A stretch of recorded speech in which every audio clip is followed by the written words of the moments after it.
그런 가운데 오늘 에스겔서 말씀은 어떠한 배경이냐면 마찬가지입니다.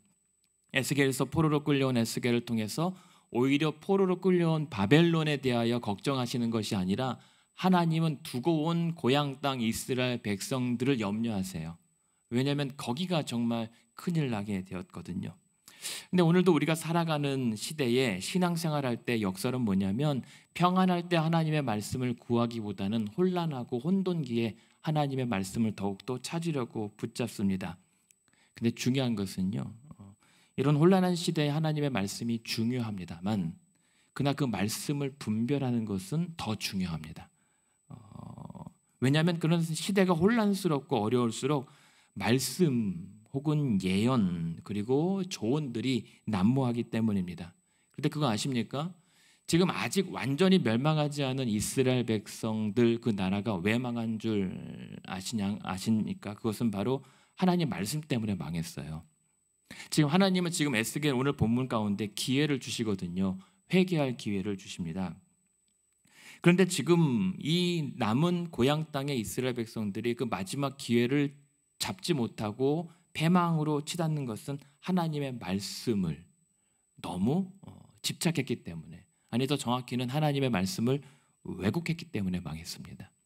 우리가 궁지에 몰리면 하나님의 말씀이라도 그 말씀을 내가 원하는 대로 내가 바라는 대로 또 이해하고 해석하기 쉬운 경향이 있는데 그것은 단순히 하나님 말씀을 오해했다기보다 하나님의 뜻을 왜곡시키는 결과를 낳습니다. 그러니까 하나님의 살 길을 하나님의 어쩌면 심판의 길로 우리가 스스로 자초해서 치닫게 되는 결과를 낳습니다. 그래서 여러분 우리 기도해야 합니다. 하나님의 말씀은 하나님의 영, 성령의 인도하심과 조명하심이 아니고서는 우리가 바로 감당할 수가 없습니다. 그러므로 우리의 뜻과 우리의 의지대로 하나님의 말씀을 들여다보려고 하지 말고 해석하려고 하지 말고 오늘도 하나님의 은혜, 하나님의 성령으로 하나님의 원래의 뜻을 조명하여 주시기를 기도하는 아침 되기를 원합니다. 그것이 오늘 우리가 기도하는 일 아니겠습니까? 하나님의 뜻이 어디에 있는지를 아는 것. 근데 오늘 이러한 상황 맥락에서 이스라엘 백성들은 여전히 하나님의 말씀을 찾아요. 근데 하나님의 말씀을 찾았지만 지금 12장 한번 보실까요? 오늘 본문은 13장인데 12장 25절하고 28절에 보면 하나님의 말씀이 이스라엘 백성들에겐 자꾸만 더디어요. 분명히 하나님의 뜻이 이루어진다고 했는데 남아있는 이스라엘 백성들은 하나님의 구원이 왜 이렇게 더딜까? 그러니까 조급해지다 보니까 하나님의 말씀을 자기 뜻대로 왜곡하고 하나님의 뜻이 엉뚱한 곳에 있다라고 자꾸만 분위기가 흘러가고 있습니다. 그러나 에스겔을 통해서 하나님께서 말씀하시는 것은 12장 25절과 28절에 뭐라고 하죠? 하나님의 말씀이 더디지 않고 반드시 너희에게 이룬 대로 이루리라. 나의 말이 더디지 않고 반드시 나의 한 말이 이루어질 것이다. 믿으라 라고 하는 겁니다. 이 말은 뭐죠? 하나님 말씀대로 믿으라는 거예요. 하나님이 하신 말씀대로 믿어야지 그 말씀을 나의 바램대로 믿어서는 안 된다라고 하는 겁니다. 그러니까 우리가 조급할 때 생기는 우가 하나님의 말씀을 자꾸만 변형시키는 것입니다. 그런데 여러분 우리가 알아야 합니다. 정말 여러분이 오늘 아침에 하나님의 말씀을 찾아서 하나님의 뜻이 어디 있는지 기도하시면서 물으시잖아요. 근데 그것이 언뜻 옳아 보입니다. 그러나 그 가운데 우리가 그렇게 구하고 붙드는 말씀이 우상이 될 수가 있어요. 다시 말씀드립니다. 하나님의 말씀이 우상이 될 수가 있습니다. 그것은 하나님의 잘못이 아니라 그 하나님의 말씀을 내 뜻대로 왜곡시켜서 붙잡는 우리의 욕망이 하나님의 말씀을 우상거리로 전락시킨다는 말이에요. 그러니까 우상이라고 하는 게 무엇입니까? 우상은요, 하나님을 믿는데 자기 편의대로 믿으려고 빚은 것이 우상이란 말입니다. 그러니까 하나님을 안 믿으려고 하는 것이 아니라 하나님 혹은 하나님과 유사한 존재에게 나의 삶을 의지해서 조금 편하고 그리고 단순하게 생각 없이 믿고자 하는 욕망이 표출된 것이 우상이에요. 그러다 보니까 이스라엘 백성들이 우상을 버리지 못한 겁니다. 왜냐하면 편하거든요. 이것이 하나님의 뜻이거니 혹은 하나님이시거니 라고 따라가다 보면 일단 당장에 안심이 되는 게 있어요. 근데 마찬가지로 하나님의 말씀을 하나님의 뜻이거니 믿으면 그것은 믿는 믿음이 아니라 우상이에요. 잘못된 신앙이고 위험합니다. 우리가 얼마나 그렇게 하나님의 뜻이거니 하고 덮어놓고 믿는 믿음이 많습니까? 그건 믿음이 아니에요. 우상 숭배입니다. 그래서 에스겔서의 특징을 잘 보십시오. 거의 1장부터 40장까지 매 챕터마다 제일 처음에 시작하는 것이 무엇이냐면 여호와의 말씀이 내게 임하여 이르셨다라고 얘기합니다. 그러니까 하나님께서 에스겔을 부르셨을 때 당부했던 건 뭐냐면 내가 고하는 말로 고하라는 겁니다. 내 말을 고하라고 하는 겁니다. 그래서 에스겔은 지금 자신의 해석과 의지가 아니라 하나님께서 자신에게 이르신 하나님의 말씀을 그대로 선포하고 예언하는 거예요. 그러니까 거의 매 장마다 여호와의 말씀이 내게 임하였다라고 하는 것을 보게 됩니다. 그 말은 에스겔은 지금 없는 것을 있다라고 하지 않아요. 하나님께서 하지 않은 말을 했다라고 꾸미지 않습니다. 있는 그대로 말합니다. 그래서 에스겔서의 말씀은 단순하고 명확한데 아프고 불편합니다. 그런데 우리가 예레미야 시대를 우리가 살펴보았기 때문에 잘 참조하시면은 그러나 하나님의 말씀을 왜곡한 자들의 이 말씀에 대한 반응은 평안을 자꾸만 의식합니다. 그리고 안정을 자꾸만 도모하려고 합니다. 그래서 당장의 결과에 급급합니다. 근데 그것은 하나님의 말씀이 아닌 거예요. 그러니까 우리가 지금 회개해야 할 시대에 그 하나님께서 지금 이스라엘 백성들과 성도들에게 회개를 외치고 있는 때에 난립하는 말씀들을 우리가 분별하는 신앙이 필요한 겁니다. 요즘에 얼마나 많은 말씀들이 지금 들립니까? 울려 퍼집니까? 근데 그 가운데 정말 하나님의 원뜻이 어디에 있는지를 분별할 수 있는 은혜가 우리에게는 필요한 거예요. 그런데 오늘 그 맥락에서 13장에서 나오는 이 사람들이 거짓 선지자들이 나옵니다. 근데 13장 1절부터 16절 전반부에는 남자 선지자들이 나와요. 그리고 오늘 읽어드렸던 17절에는 여자 선지자들이 나와요. 그 남자 선지자나 여자 선지자들이 다 하나같이 거짓 선지자들, 하나님의 말씀을 왜곡하는 자들입니다. 하나님의 말씀을 어떻게 왜곡하게 되냐면요, 그 특징을 보시죠. 13장 2절에 보면 에스겔이 하나님을 통해서 경고하는 것은 이스라엘에 예언하는 선지자들이 있는데 이들은 예언하는데 어떻게 예언합니까? 자기 마음대로 예언해요. 자기 마음대로 예언한다는 것은 선지자들이 자기 생각에 자신들의 사사로운 이익과 연관이 되면 말을 지어내는 거예요. 그냥 마음대로, 그냥 좋은 뜻대로 그냥 그러거니 하고 예언을 합니다. 이것이 하나님의 말씀입니다 라고 선포하죠. 근데 3절에 보십시오. 그러나 이들은 주 여호와의 말씀에 본 것이 없는데도, 본 것이 없어요. 하나님의 말씀이 아니에요. 그럼에도 자기 심령을 따라 예언하는 어리석은 선지자들입니다. 자기 심령이라고 하는 것은 자기의 느낌이에요. 자기의 상상에 의존해서 하나님의 말씀을 선포해요. 그러면서 6절의 후반에 보면 뭐죠? 하나님께서 말씀하셨다라고 주장하는 겁니다. 그러나 하나님은 그런 선지자들의 말씀 앞에 뭐라고 반박하죠? 6절 후반에 보면 그들은 여호와가 보낸 자들이 아니다. 나는 그들에게 말한 적도 없고 내가 그들을 보낸 적도 없다. 정반대예요. 하나님의 말씀이라고 주장하지만 하나님의 뜻과는 전혀 상관없는 상황입니다. 오히려 하나님께서는 이들을 4절에 보면 뭐라고 하냐면 황무지에 있는 여우 같다라고 합니다. 여우요. 여우는 귀여운 동물원의 동물이 아니라 들개, 그 자칼 같은 거, 들판에서 아주 먹잇대를 틈만 타면 빼앗으려고 하는 교활하고 무능력한 기회주의자들을 얘기합니다. 그래서 지금 5절에 보면 그들은 황무지에 있는 여우 같아서 담벼락과 성벽을 올라가지도 않고 수축하지도 않았다.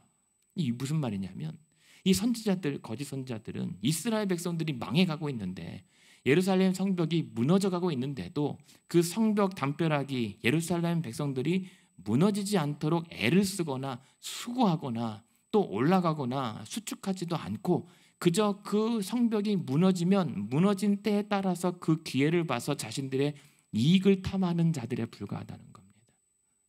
그래서 백성들의 죽음과 멸망을 방관하고 그 무너진 상황에서 어떻게 하면 자기들에게 이익이 될 것인지를 악용하는 자들에 불과하다. 선지자들이. 그러니까 이 선지자들, 거짓 선지자들은 복잡하지 않습니다. 같은 하나님의 말씀을 자기 마음대로, 자기 느낌대로, 자기가 바라는 대로 수정하는 자들입니다. 근데 그 결과 이 거짓 선지자들의 죄는 뭐냐면 하나님의 뜻을 죽입니다. 그러다 보니 하나님의 뜻을 죽여 백성들에게 전하니 결국은 그 애꿎은 피해는 하나님의 백성들이 영원히 죽어가는 결과로 치닫게 되는 겁니다. 말씀이 그만큼 무서운 겁니다. 우리가 신앙생활에서 말씀하잖아요. 말씀이 우리의 영혼을 살리기도 하는데 우리를 죽여요. 근데 우리를 죽이는 말씀은 하나님의 심판의 엄중한 말씀이기도 하지만 거짓된 말씀도 우리의 영혼을 죽입니다. 그 말씀이 정말 우상과 부적이 돼버리기 때문입니다. 여러분, 거짓된 말씀과 거짓 선지자들의 특징을 한번 보십시오. 이 하나님의 말씀을 왜곡하는 거짓된 말씀과 선지자들의 특징은 뭐냐면 13장 6절, 7절, 8절, 9절에 계속 반복되는 표현이 무엇이냐면 이들의 말씀은 허탄한 묵시, 거짓된 점괘, 거짓된 평강을 외치고 있다는 겁니다. 허탄한 묵시요, 현란해요. 하지만 잡히는 게 없어요. 그럴싸하고 내 심중에 은혜가 되고 뭔가 뜨겁게 치솟는 것 같은데 막상 돌아보면 내 삶에 집히는 게 없습니다. 내 삶을 이끌어주는, 붙잡혀지는 게 없어요. 그냥 모호합니다. 허탄합니다. 그러니까 헛돼요. 거짓된 점괘는 무엇입니까? 그럴싸한데 비슷한데 진짜가 아니에요. 비슷한데 진짜가 아닌 것을 우리는 짝퉁이라고 얘기하죠.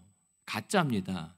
가짜 신앙, 가짜 믿음이에요. 거기에는 능력이 없는 겁니다. 우리가 허탄한 묵시와 거짓된 점괘, 말씀이 때로는 빗나갈 수 있지, 이런 식으로 받아들이면은 우리의 생명과 영혼이 위태로운 지경에 치닫는 겁니다. 아차하는 순간 그냥 급발진하게 되는 거예요. 그러니까 하나님의 말씀을 거짓된 점괘로 해석한다는 건 어떤 말이냐면, 점괘가 무엇입니까? 어떤 일어나는 상황과 증상 몇 가지 단서를 보고 예측하는 거예요.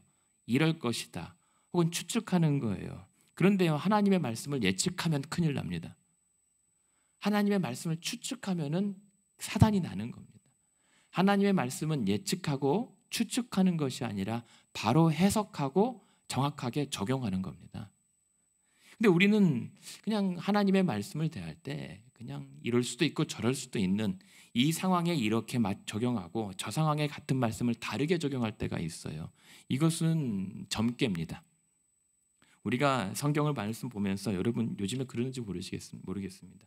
오늘은 하나님께서 내게 어떤 말씀을 주시나 성경책을 쫙 펴갖고 마태복음 몇 장 몇 절 나오고, 내일은 딱 폈더니 열왕기상이 나오고, 이렇게 한번 거들떠보는 거, 떠보는 것이 점괘뿐만이 아니라 그 엄연한 기록된 말씀을 오늘 내 기분 따라 다르게 적용하는 게 점을 보는 겁니다. 근데 점은 여러분 아시는 것처럼 확률 싸움이잖아요. 그럴 수도 있고 아닐 수도 있는 것. 그것은 무엇입니까? 그럴 수도 아닐 수도 있는 것은 진리가 아닌 거예요. 그러니까 하나님의 말씀은 진리입니다. 항상 옳습니다. 항상 맞아요. 근데 그 하나님의 항상 옳은 말씀은 어떤 때는 틀리게 본다? 그것은 하나님의 말씀, 하나님의 뜻을, 하나님의 이름을 모욕하는 겁니다. 그러니까 말씀 신앙이라고 하는 게 위태로운 거예요. 아주 위중한 겁니다. 만만히 볼 것이 아닙니다. 그럼에도 불구하고 10절과 16절에 보면 이들의 거짓된 선지자들은 이 하나님의 말씀을 왜곡하고 또 조장하니까, 선동하니까 어떻게 됩니까? 10절, 16절 평강이 없으나 평강이 있다라고 얘기합니다. 16절에도 평강이 없는데도 분명 하나님의 평강의 묵시를 받았다라고 주장해요. 예레미야 시대 때 하나님은 우리나라를 명하지 않게 하는다, 우리를 반드시 곧 이 전쟁이 끝나고 우리를 자유케 하신다라고 하는 전혀 하나님과 상관없는 말씀을 선포했던 선지자들의 특징 그대로였던 거죠. 근데 왜 넘어가죠? 이 거짓된 평강? 여러분, 이 아침에 제가 여러분들에게 하나님의 뜻입니다. 하나님의 음성을 제가 들었는데 오늘 여러분 이 아침에 구하는 대로 다 응답해 준다고 말씀하셨습니다. 아멘이 안 나오네요. 제가 안 봤기 때문이고 못 들었기 때문입니다. 근데 만약 진짜 그것이 진짜 그런 어떤 말이 있다면 오늘 다급한 심령에게 그것이 얼마나 위로가 되는지 모릅니다. 왜냐하면 썩은 동아줄이라도 잡고 싶은 게 우리의 연약한 욕망이기 때문입니다. 근데 하나님의 말씀을 썩은 동아줄 잡듯이 잡으면 큰일 난다는 거예요. 하나님의 말씀은 썩은 동아줄이 아닙니다. 생명줄입니다. 놓으면 죽습니다. 근데 이 거짓된 선지자들은 당장 내 현실이 안 나아질 거 알아요. 여러분, 우리의 얄팍한 심리가 뭔지 아십니까? 오늘 기도하러 나왔지만 기도한다고 당장 되지 않을 수도 있어라고 하는 믿음이 있다는 거예요. 모순되지 않습니까? 기도하고 구하면 그대로 이루어진다라고 했는데 뭐 아니면 말고식의 우리의 얄팍한 심리가 있다는 겁니다. 그럼에도 불구하고 기도하고 가면, 그럼에도 불구하고 내가 오늘 처한 상황에 뭔가 목사가 적합한 말을 전하면 그것이 오늘 내게 주시는 위로겠거니 하고 거짓된 위로로 여러분이 안심할 수도 있어요. 그러니까 하나님의 말씀을 있는 그대로 받아들이고 이해하고 순종하는 것이 얼마나 어려운 일인지 모릅니다. 그렇다고 제가 여기서 다 거짓말하는 건 아니에요. 분별하셔야 된다는 겁니다. 분별하셔야 되는 거. 오늘 기록된 말씀 가운데 하나님께서 형통과 복을 빌어주시기도 하지만 오늘 이 이스라엘 백성들에게는 사실 당장 필요한 것은 평강이 아니라 회개였던 거예요. 불편함을 자꾸만 부추기십니다. 그럼에도 불구하고 거짓된 선지자들의 말씀은 뭐냐면 오늘 13장에 또 반복되는 단어가 나옵니다. 10절, 11절, 12절, 14절, 15절 거기에 이들은 하나님의 말씀으로 자신들의 삶과 나라를 회칠하고 있다라고 합니다. 회칠이요. 회칠은 뭐냐면 모든 완성된 건물에 그럴싸하게 번듯하게 페인트 칠하는 겁니다. 이것을 오늘 현대의 말로 바꾼다면 부실공사한 거예요. 그 재료를 섞고 그 부실한 어떤 이 구조와 재료와 공사를 통해서 참 위태로운데, 그러나 겉은 페인트 칠을 그렇게 번지르르게 해놓고 하나님의 뜻이다, 하나님의 은혜다, 하나님의 역사다라고 조장하는 거예요. 하지만 그렇게 그럴싸해 보이지만 13절에 보시면 하나님께서 그 부실한 신앙의 회칠에 이렇게 얘기합니다. 나의 진노의 폭풍 후에 한순간에 사라질 그러한 위선과 이 허약한 저들의 신앙 내가 무너뜨릴 것이다 라고 얘기하죠. 우리의 신앙이 그렇게 한 번에 하나님의 입김에 벗겨지고 무너질 정도로 부실한 신앙의 기초와 또 공사가 있다면 그것은 하나님을 기만하는 겁니다. 우리는 돌아봐야 합니다. 우리가 기도하면서 오늘 내 믿음은 부실한 해칠에 불과한 것 아닌가? 아니면 하나님의 말씀에 그러한 이 단련과 연단에도 더욱더 단단해지고 더 튼튼하게 세워져가는 믿음인가? 아니면 하나님의 경고에도 벌벌 떨며 무너져 내릴 아주 허약한 상태인가? 그래서 이 사람들이 거짓 선지자들이 동원하는 것이 뭐냐면 18절 20절에 보면 계속 반복되는 이 선지자들의 수단이 뭐죠? 부적입니다. 수건입니다. 뭘 뒤집어 씌우고 팔에 막 모든 하나님의 말씀을 맵니다. 이스라엘 백성들은, 유대인들 우리가 신명기를 보시면 알겠죠. 하나님의 백성들은 하나님의 말씀을 온 팔과 온 몸과 이마에 붙여서 하나님의 말씀을 계속 묵상하는 것이 이스라엘 백성들의 자랑이고 전통이었어요.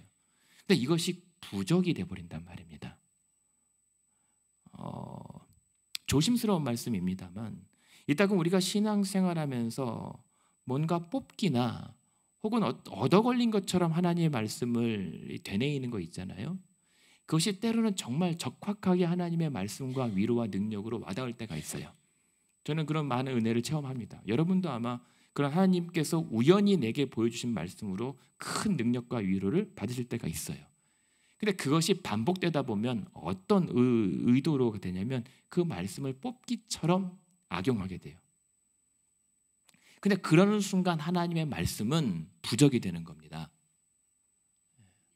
여러분, 하나님의 말씀은 액땜하는 부적이 아니에요.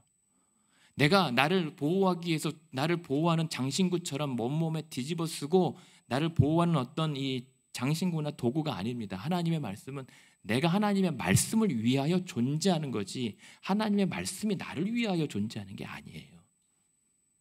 근데 이 선지자들, 이 이스라엘 백성들은 하나님의 마지막 회개의 기회에도 불구하고 하나님의 말씀을 자기 평강의 수단으로 삼고 있는 겁니다.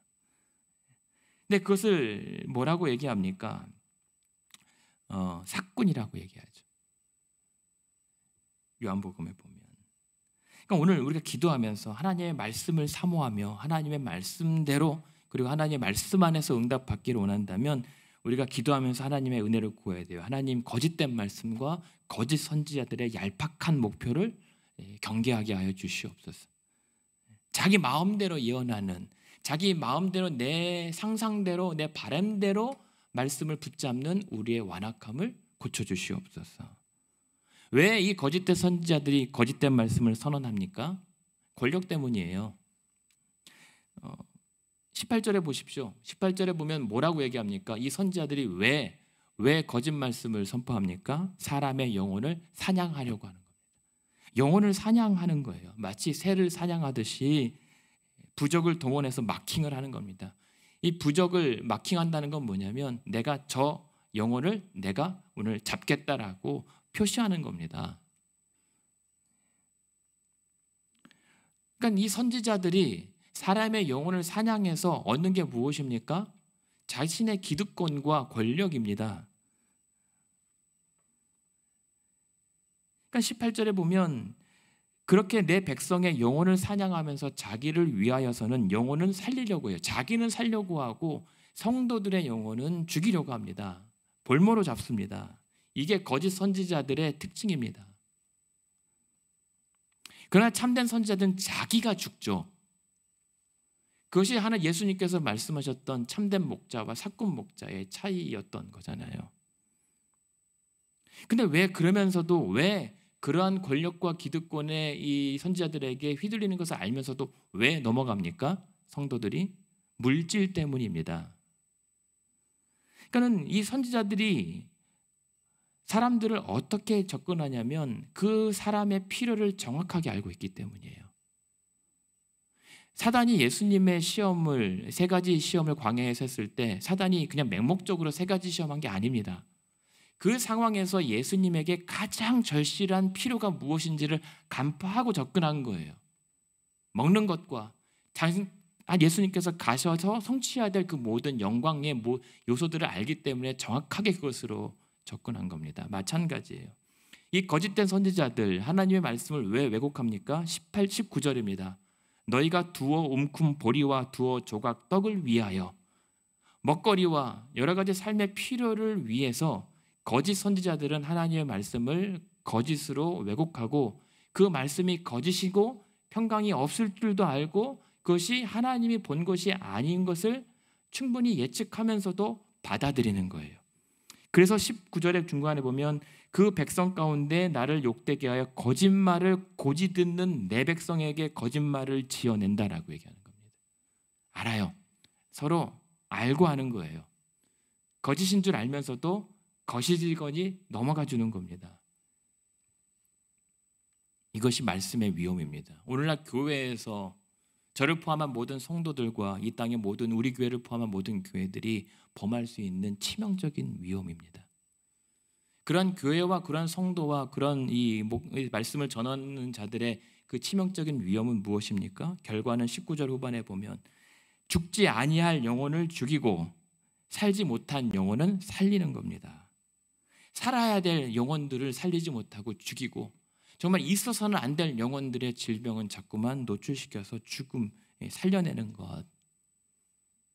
이게 뭐 때문이라고요? 우리가 그렇게 사랑하는 하나님의 말씀의 부작용인 거예요. 거짓인 줄 알면서도 외치고 거짓인 줄 알면서도 받아들이는 이 백성들. 왜냐하면 이 백성들에게 지금 이스라엘 백성들에게 남은 건 없어요. 이판사판이거든요. 당장의 이익과 당장의 내가 살아남는 편리와 생존이 아니면 지금 당장 필요한 게 없어요. 그러나 거짓된 말씀의 이 결과를 우리는 두려워해야 합니다. 죽지 않을 영혼을 죽여버리고 살지 못할 영혼을 살리는 하나님의 뜻과 정반대되는 사단의 일들에 하나님의 말씀을 사용할 수 있다니까요. 우리 무서워야 합니다. 하나님의 말씀을 심판의 도구와 구원의 도구가 아니라 사단의 도구, 사단의 무기로 내어줘서는 안 됩니다. 그 결과가 무엇인 줄 아십니까? 여러분, 이것이 하나님의 말씀인가 아닌가를 분별하려면 22절 초반에 뭐라고 얘기하냐면, 내가 슬프게 하지 아니한 의인의 마음을 너희가 거짓말로 근심하게 하는 겁니다. 하나님의 거짓된 말씀, 이 거짓 선자들의 말은 하나님께서 분명히 세상에 줄 수 없는 평강을 줬다라고 하는데 자꾸만 근심하게 해요. 불안하게 합니다. 염려하게 해요. 저주에 대해 떨게 합니다. 하나님의 말씀은 심판의 말씀이나 애꿎은 자들에게 저주 함부로 내리시는 분이 아니에요. 근데 이러한 말씀을 마치 부적처럼 받아들일 때 말씀을 알수록, 아니 말씀의 부적이 늘어갈수록 평안이 오지 않고 여러분의 삶에, 여러분의 신앙에 근심만 더 늘어갈 뿐이에요. 여러분이 우리가 정말 하나님의 말씀을 제대로 경험했다면 아무리 심판의 말씀일지라도 내 영혼에 참된 평강을 가져다 주는 것이 하나님의 말씀입니다. 하나님의 말씀은 살리는 말씀이에요. 여러분을 두려워 떨게 하고 근심하게 하는 말씀 아닙니다. 오늘도 수고하고 무거운 짐진 자들아 다 내게로 오라 내가 쉬게 하리라, 이 말씀만 우리에게 평안을 주는 게 아니라 너희가 회개하지 아니하면 죽을 수도 있다라고 하는 하나님의 심판의 말씀조차도 우리의 영혼에 안심을 가져다 줘요. 왜요? 우리가 살 길은 하나님밖에 없다라고 하는 사실을 확인시켜 주니까. 근데 자꾸만 거짓된 두어 웅큼의 보리와 떡 때문에 예수 하나님의 말씀을 붙잡게 하는 것은 그 떡 때문에, 떡이 아무리 수만 개로 늘어나도 불안할 수밖에 없어요. 근심할 수밖에 없어요. 그것이 거짓된 말씀입니다. 그렇게 되면 어떻게 되는지 아십니까? 22절 후반에 보면 이 악인의 손을 더욱더 굳게 해서 악의 길에서 돌이키지 못하게 해요. 완악하게 만듭니다. 강팍하게 만듭니다. 그래서 하나님의 뜻으로 이제 다시 돌아오지 못하도록 더 붙잡아요. 뭐가요? 하나님의 말씀이. 왜냐하면 나도 하나님 말씀 받은 거거든요. 그들의 입장에서는. 그러니까 하나님의 말씀이 정말 위험합니다. 우리 스스로는 하나님의 말씀을 제대로 감당 못합니다. 우린 죄인이기 때문에 그 거룩하고 그 살아계신 하나님의 말씀을 함부로 다뤘다가는 우리가 오히려 대치기라고 하죠. 죽어요. 그러니까 하나님의 말씀은 사모한다고 만만히 볼 것이 아니라 그럴수록 더욱더 존귀히 여길 수 있어야 됩니다. 그 진짜 하나님의 말씀이 뭔지 아십니까? 정말 우리가 하나님의 말씀이 올바른 말씀이고 또 그 말씀을 그대로 받아들였다면 그 하나님의 참된 말씀에 드러나는 우리의 심경의 변화는 하나님이 과연 누구신가를 알게 돼요. 우리에 대해서가 아니라 하나님이 지금 어떤 분이신가를 우리가 바로 인지하게 되는 겁니다. 오늘 내가 안심이 됐다고요? 하나님은 전혀 안심하지 않습니다. 그러나 하나님의 뜻이, 하나님이 어떤 분이신지를 알게 되었다고요? 거기에서 우리의 참된 위로가 주어지거든요. 그래서 오늘도 이 말씀에 23절에 보면 너희가 내가 여호와인 줄 알게 될 것이다. 계속 에스겔서에서 반복되는 것은 내가 여호와인 줄을 그들이 알게 된다. 하나님은 계속 자신을 알리고 계시는 거예요. 하나님 말씀은 계속 내내 하나님이 어떤 분이신지를 우리에게 알려주시는 겁니다. 그리고 하나님의 뜻은 너희가 나의 백성이 되고 내가 너희의 하나님이 되겠다라고 하는 하나님의 뜻을 알게 하시는 거예요. 그것을 알았다면 우리는 하나님의 참된 말씀을 받아들인 거예요. 근데 하나님의 그 뜻과 하나님의 의도와 상관없이 자꾸만 내가 어디로 가야 될지, 내가 어떻게 하면 좋을지에 대한 나에 대해 집중하게 하는 것이 거짓된 말씀인 겁니다. 그러나 나의 집착을 벗어나서 하나님께로 향하게 하는 것이 하나님의 참된 말씀. 그래서 하나님의 말씀은 우리들의 부요, 백성들의 회복, 어떤 풍요가 아니라 죄인의 구원에 대한 말씀입니다. 그래서 수건을 찢고 21절에 보면 너희로 다시는 그 죄의 사냥물이 되지 않게 하겠다. 다시는 23절에 보면 너희가 허탄한 묵시를 보지 못하게 할 것이다. 내가 할 것이다. 하나님께서 직접 우리가 떼어버릴 수 없는 부적과 벗어버릴 수 없는 수건을 하나님께서 20절, 21절에 보면 내가 그 팔에서 부적들을 떼어버리고 내가 너희 머리에서 수건을 뜯어내겠다라고 하신 겁니다. 하나님의 말씀은 하나님의 구원에 대한 것입니다. 하나님께서 하셔야만 우리를 살릴 수 있다는 겁니다. 그래서 부적을 떼고 수건을 찌는 대신에 하나님은 자신을 찢어서 우리의 죄가를 감당하시겠다라고 하는 것이 하나님의 말씀입니다. 그러니까 기독교 신앙이라고 하는 것은 그러한 전적인 하나님의 은혜와 구원과 일하심에 대한 반응, 이것이 신앙인 거예요. 그리고 그것을 우리는 회개와 성화라고 얘기합니다. 우리가 신앙생활하는 이유는 그겁니다. 회개하고 악에서 돌이켜서 하나님의 은혜에 기꺼이 반응하며 말씀에 순종함으로 인해서 거룩하게 하나님의 거룩을 닮아가는 것. 그래서 우리는 하나님의 말씀, 기독교는 자신을 찢어서 우리를 구원내고야 마시는, 더뎌 보이고 답답해 보이지만 반드시 이루시고야만은 예수 그리스도의 십자가의 복음을 통해서만 하나님이 어떤 분이신지, 하나님이 우리를 향해 어떤 일을 하시는지를 알 수가 있어요. 말씀을 마치겠습니다. 오늘 우리가 하나님의 말씀을 제대로 듣고 있는가, 이해하고 있는가, 아니면 왜곡하고 있는가? 내가 만약에 회개에 이르는 하나님의 말씀의 참 능력을 경험했다면 우리는 하나님의 말씀을 그래서 적어도 바로 받아들이려고 몸부림치고 있다는 사실입니다. 하나님의 말씀을 우리가 바로 받아들였다면 우리가 오늘 이 하루 삶의 결단의 가장 단적인 결심은 뭐냐면 두렵고 떨림으로 우리의 구원을 이루어가는 것입니다. 우리의 구원이 아니라 하나님께서 우리에게 주신 구원을 채워나가는 겁니다. 거짓된 시대에 기록된 성경 말씀대로 살아가십시오. 그 기록된 말씀에는 오직 거룩과 하나님의 영광과 그리스도의 십자가 뿐입니다. 그것이 빠진 하나님의 말씀은 거짓된 말씀일 가능성이 많아요. 어쩌면 그래서 그 하나님의 말씀대로 살았는데 거기에는 에스겔의 현실처럼 포로와 실패와 또 좌절과 가난이 있을 수 있어요.